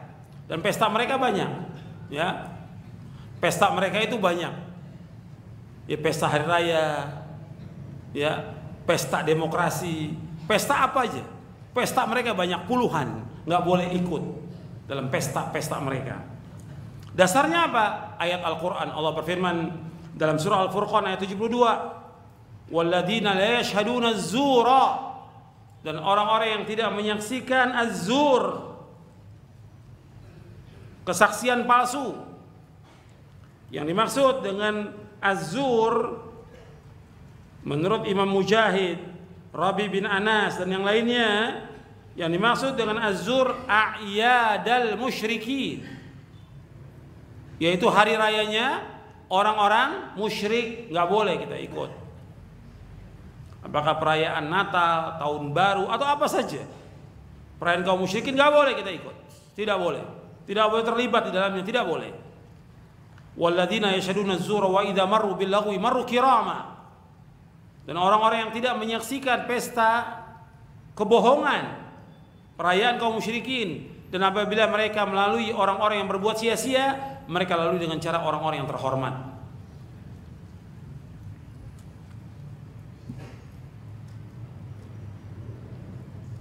Jadi kita nggak boleh terlibat dalam bentuk apapun dalam perayaan mereka. Ini penting ini. Dan kata Imam Al-Qadhi Abu Ya'la, kata beliau, tidak boleh kita menghadiri perayaan kaum musyrikin, tidak boleh. Yang kesembilan, tidak boleh memohonkan ampunan bagi mereka dan tidak juga memohonkan rahmat terhadap mereka. Artinya nggak boleh kita memohonkan ampun bagi orang-orang kafir musyrik dan tidak boleh memohonkan rahmat terhadap mereka. Allah berfirman dalam surah At-Taubah ayat 113. Surah At-Taubah ayat 113. Maka Nabi walladzina amanu wa yastaghfiru lil musyrikin walau kanu uli qurba min ba'di ma tabayyana lahum annahum ashabul jahim. Tidak pantas bagi Nabi dan orang-orang yang beriman memohonkan ampunan kepada Allah bagi orang-orang musyrik, sekalipun orang-orang itu kaum kerabatnya, sesudah jelas bagi mereka bahwa orang-orang musyrik itu penghuni neraka jahanam. Kemudian yang ke-12, tidak menyandarkan hukum kepada mereka. tidak setuju dengan hukum yang dibuat oleh mereka, tidak mengikuti ajakan mereka untuk meninggalkan hukum Allah dan Rasulnya, tidak mengikuti ajakan mereka untuk meninggalkan hukum Allah dan Rasulnya. Kalau kita lihat dicampakkan hukum Allah Rasulnya, ya kita jangan ikut. Terus sekarang ini banyak orang-orang yang telah mencampakkan hukum Allah Rasulnya. Tegas-tegas mengatakan kita tidak akan menegakkan hukum Allah dan Rasulnya. Tegas dia katakan, jelas, dengan bahasa yang jelas, tegas. Apakah Bapak akan melaksanakan hukum Islam? Tidak, kami nggak akan melaksanakan hukum Islam. Tegas dia mengatakan. Maka nggak boleh kita menyandarkan hukum pada mereka, tidak boleh mengikuti mereka, tidak boleh mendukung mereka, tidak boleh mengikuti ajakan mereka untuk meninggalkan hukum Allah Rasulnya. Kita wajib melaksanakan hukum Allah Rasulnya, wajib. Dan Allah tegaskan dalam banyak ayat Al-Quran. Dan Allah ancam, wa man lam yahkum bima anzalallahu fa ulaika humul kafirun, wa man lam yahkum bima anzalallahu fa ulaika humul zalimun, wa man lam yahkum bima anzalallahu fa ulaika humul fasiqun. Barang siapa yang tidak berhukum dengan hukum Allah, maka dia termasuk orang-orang kafir. Barang siapa yang tidak berhukum dengan hukum Allah, maka dia orang-orang zalim. Barang siapa yang tidak berhukum dengan hukum Allah, maka dia orang-orang fasik. Kita tidak menuduh mereka kafir, tidak. Perhatikan ini. Tapi orang yang tidak berhukum dengan hukum Allah Rasulnya nggak boleh kita ikuti. Perhatikan. Bukan kita katakan mereka kafir, karena tentang hukum orang yang tidak melaksanakan hukum Islam dibagi oleh para ulama. Kalau dia tahu betul-betul jelas, dia tahu bahwa hukum Allah Rasulnya wajib dilaksanakan dan dia tidak mau laksanakan, dia menganggap bahwa hukum yang lain lebih baik, kafir dia kalau dia tahu. Tapi yang ada sekarang ini juhal, nggak ngerti agama, maka dibagi oleh para ulama tentang masalah ini. Ada 3 hukum, ada yang kafir, kemudian juga ada yang fasik mereka, ada yang mujtahid dalam masalah ini. Dibagi oleh para ulama dan ada di sini dalam buku Syarah Aqidah Ahlussunnah wal Jamaah. Jika kita tegaskan tentang masalah ini, bukan kita mengkafirkan penguasa, tidak. Jangan salah paham. Tapi kita berusaha bagaimana untuk melaksanakan hukum Islam, dan kita nggak boleh mengikuti ajakan mereka untuk tidak berhukum dengan hukum Islam. Dan jangan kita larut dalam hukum yang tidak berhukum dengan hukum Islam. Dan jangan kita mendukung. Ini ajaran Islam. Dan banyak ayat dalam Al-Quran yang berkaitan dengan masalah ini. Allah sampai menegur dalam surah Al-Maidah, "Afa hukmal jahiliyati yabghun? Wa man ahsanu minallahi hukman liqaumin yuqinun." Apakah hukum jahiliyah yang mereka kendaki? Enggak ada hukum yang paling baik dari hukum Allah bagi orang-orang yang yakin. Kita enggak redho, tidak terlaksana hukum Islam, kita enggak redho. Selama-lamanya kita enggak akan redho. Cuma belum kita bisa melaksanakan. Kalau belum kita bisa laksanakan, maka kita laksanakan apa yang kita mampu laksanakan. Tapi jangan mendukung hukum yang menentang hukum Allah dan Rasulnya. Itu perhatikan itu. Jangan mendukung hukum yang menentang hukum Allah dan Rasulnya. Jangan dukung. Kita harus melaksanakan hukum Islam. Dan kita nggak redho tidak terlaksana hukum Islam. Cuma bagaimana pelaksanaannya? Perlu waktu dan panjang waktunya. Puluhan tahun, mungkin 100 tahun untuk bisa melaksanakan hukum itu. Maka kita usahakan dengan dakwah, mengajak umat ini untuk berhukum dengan hukum Allah dan Rasulnya. Yang pertama untuk pribadi, keluarga, masyarakat, itu laksanakan. Tapi jangan mengajak orang yang sudah paham Al-Quran, sunnah, paham Islam, dia ajak dimasukkan lagi kepada hukum-hukum yang tidak berhukum dengan hukum Allah. Ini orang-orang yang bodoh yang seperti ini. Apakah dia orang thalibul ilm atau dia dai? Gak boleh. Justru dia harus berlepas diri dengan hukum yang tidak terlaksana dari hukum-hukum Allah dan Rasulnya. Kemudian yang terakhir, yang ke-11, yang ke-13 ya. Oh iya, yang ke-11, afwan. Tidak memulai mengucapkan salam kepada orang-orang Yahudi dan Nasrani. Nabi SAW bersabda, "La tabda'ul yahuda wan nasara bis salam. La tabda'ul yahuda walan nasara bis salam. Fa idza laqitum ahadahum fi tariqin fatarruhu ila adyaqi." Janganlah kalian memulai mengucapkan salam kepada orang Yahudi dan Nasrani. Apabila kalian berjumpa dengan salah seorang di antara mereka, maka hendaklah ia dorong dia ke tempat yang paling sempit. Jadi Nabi bersabda SAW dalam hadis yang sahih riwayat Bukhari, riwayat Muslim, dari sahabat Abu Hurairah, Jangan kamu mulai ucapan salam udah Yahudi dan Nasrani. Kalau kamu ketemu dengan mereka, singkirkan mereka sampai ke pinggir. Dorong mereka sampai ke pinggir. Mereka nggak punya hak jalan di tengah jalan. Mereka harus di pinggir. Itu dulu zaman kejayaan Islam. Kalau sekarang umat Islam yang minggir. Kalau dulu itu jaya umat Islam. Orang Yahudi atau Nasrani ketemu orang Islam takut luar biasa, takut. Makanya di antara hikmahnya Nabi, kenapa Nabi ketika Id mengambil jalan yang berbeda untuk menegakkan syiar Islam takbir dan juga untuk menakut-nakuti orang kafir. Sekarang dibalik, orang Islam ditakut-takuti oleh orang kafir. Ya, ditakut-takuti. Ini kebodohan. Yang teriak penakutan ini siapa? Bukan orang awam, para ustadz. Kok bodoh? Nanti kalau kita nggak milih, nanti yang berkuasa orang kafir. Nanti ini, kok nggak percaya? Nggak ada iman. Iman di mana iman? Ilmu di mana? Cahaya ilmu itu. Kok takut dengan apa yang akan datang? Di mana iman kita kepada Allah SWT? Rekayasa orang kafir, tipu daya orang kafir, makarnya orang kafir tidak akan membahayakan orang yang beriman, kata Allah, selama mereka beriman dan bertakwa. Wa in tasbiru wa tattaqu la yadurukum kaiduhum syai'a, kata Allah. Seandainya kalian sabar dan takwa kepada Allah, itu tipu daya orang kafir, makarnya orang kafir nggak akan bisa membahayakan orang yang beriman selama-lamanya. Wajib yakin iman. Makanya yang dibaca Quran sama Sunnah, jangan dibaca internet, yang dibaca buku politik, ya rusak. Yang dibaca koran kan macam-macam informasinya. Coba baca Quran, baca tafsir, baca hadis, tambah iman kita, tambah keyakinan kita. Tapi ketika yang dibaca internet tiap hari, ya tambah rusak imannya. Ketika yang dibaca koran tiap hari, majalah, ya rusak agamanya. Maka anda baca Al-Quran tiap hari. Allah suruh baca Quran, Allah suruh baca sunnah, bukan baca majalah, bukan baca internet. Dengan alasan mengikuti perkembangan yang ada sekarang ini. Bukan tambah benar, tambah rusak akhirnya. Coba baca Quran tiap hari, baca tafsirnya, tambah iman kita kepada Allah, tambah keyakinan kita. Ini masalah akidah. Maka saya bawakan masalah akidah karena ini masalah pokok. Kok nggak diyakini oleh thalabatul ilm, oleh para ustadz? Ini akidah, bukan main-main masalah akidah ini. Saya bacakan sedikit yang berkaitan dengan masalah bola. Ya, ini juga masalah wala kepada orang kafir, yang nggak barok ya.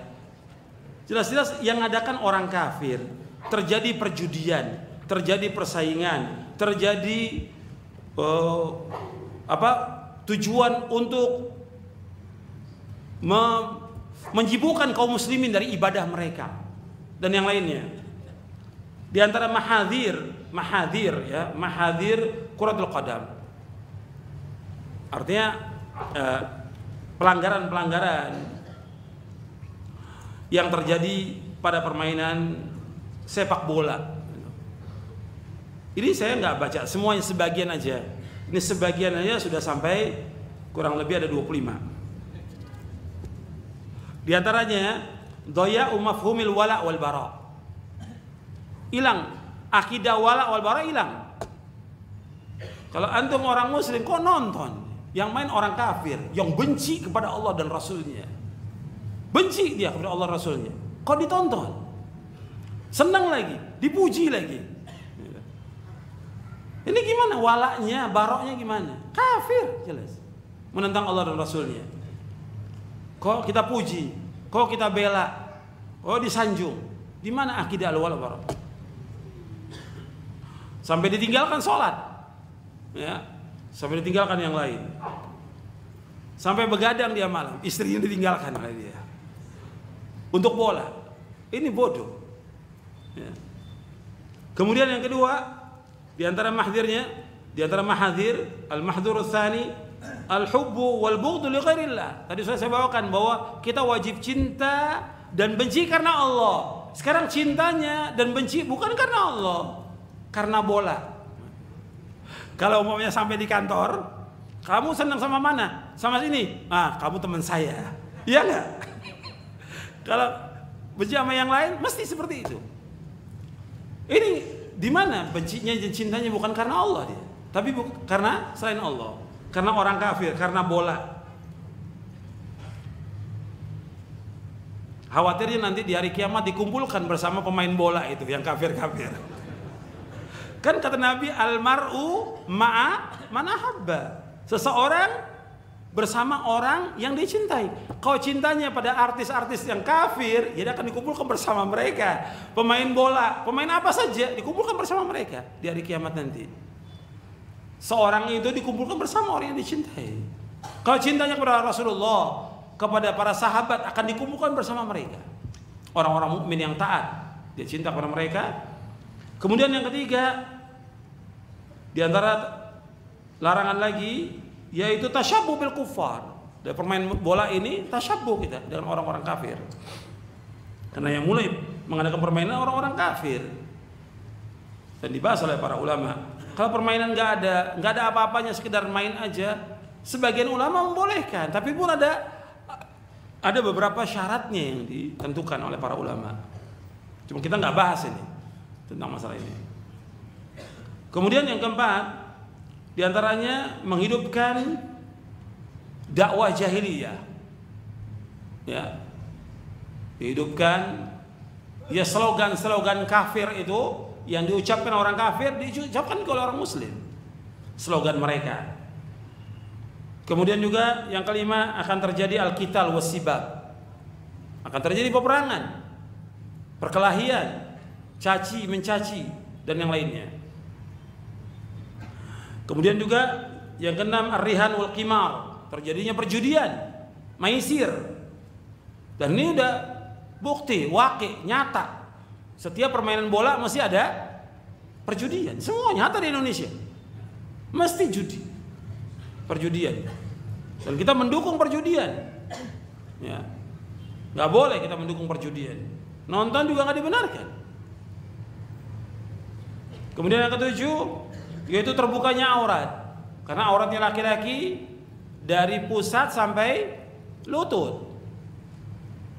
Paha termasuk aurat. Kemudian juga meninggalkan sholat. Sholat ditinggalkan. Hatta di negeri Islam, permain bola ditinggalkan sholat. Karena mulainya sebelum asar, selesainya isya. Yang ditinggalkan sholat asar, maghrib dan isya. Meninggalkan sholat bukan dosa kecil, dosa besar. Lebih besar daripada dosa zina, lebih besar daripada dosa mencuri. Meninggalkan sholat, dosa besar. Disebutkan oleh Ibnu Qayyim dalam kitabnya As-Shalah wa Hukmu Tarikiha. Sholat dan hukum orang meninggalkan sholat itu. Pemain bola rata-rata nggak sholat, nggak sholat. Ini yang orang Islam, apalagi orang kafir yang mereka benci kepada Allah Rasul dan Allah benci kepada mereka. Kemudian tidak ada zikir kepada Allah. Mana ada orang lagi nonton bola zikir? Nggak ada. Yang ada teriak-teriak seperti orang kesetanan, ya, seperti kemasukan setan. Nggak ada zikir. Orang nonton bola mesti seperti orang kesetanan. Nggak ada zikir kepada Allah, nggak ada salawat kepada Nabi dan yang lainnya. Nggak ada manfaatnya semuanya.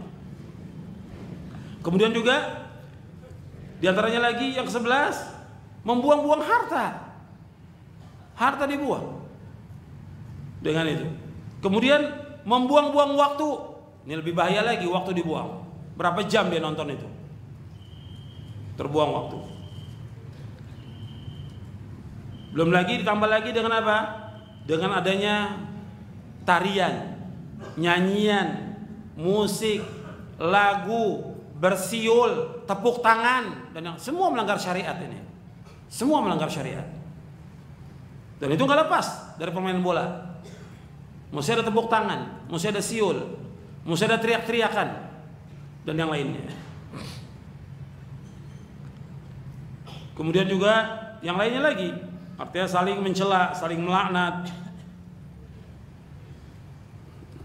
dan yang banyak ya, itu diantaranya disebutkan. Kalau sudah seperti ini kita mesti tinggalkan. Orang yang beriman, kata Nabi SAW, min husni islamil mar'i tarkuhu.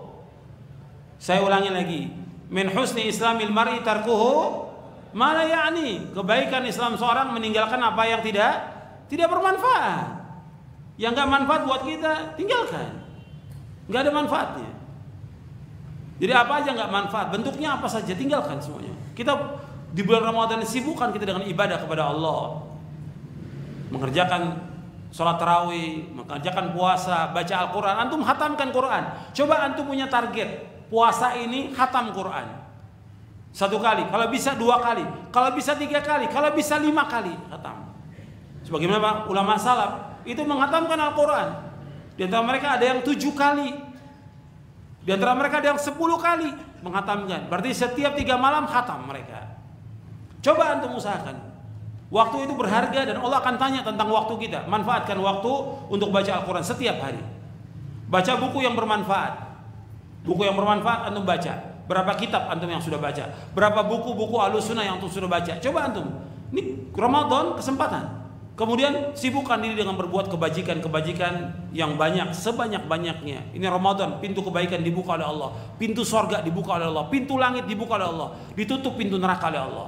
Dibelenggu setan kesempatan kita untuk berbuat kebajikan sekarang ini. Tinggalkan semua yang nggak bermanfaat, yang dosa, yang haram, yang maksiat, tinggalkan semuanya.